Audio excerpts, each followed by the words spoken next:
రాయదుర్గంలో శ్రీకృష్ణ జన్మాష్టమి వేడుకల్లో భాగంగా మంగళవారం శ్రీకృష్ణ విగ్రహ ఊరేగింపు నిర్వహించారు. రాయదుర్గం పట్టణంలోని తహసీల్దార్ రోడ్లో వెలిసిన శ్రీ సంతాన వేణుగోపాల స్వామి ఆలయంలో భక్తి శ్రద్ధలతో వైభవంగా శ్రీకృష్ణాష్టమి వేడుకలు నిర్వహించారు. ఆలయం నుండి వినాయక సర్కిల్, లక్ష్మీ బజార్ మీదుగా శ్రీకృష్ణ విగ్రహాన్ని ప్రత్యేకంగా అలంకరించి పురవీధుల గుండా మేళ తాళాలతో శ్రీకృష్ణుడి నామస్మరణతో మారుమ్రోగాయి.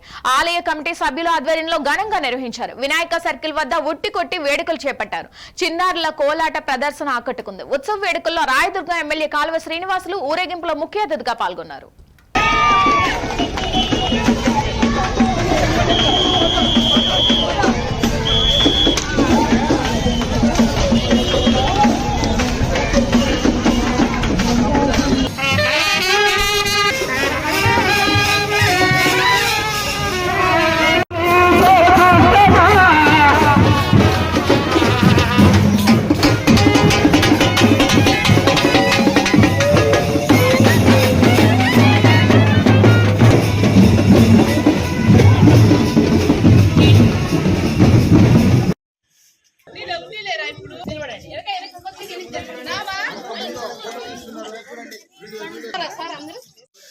ఇట్లా బాలగోకంలో అనేక రకాల కార్యక్రమాలు వెళ్ళి పక్షులు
ఉండండి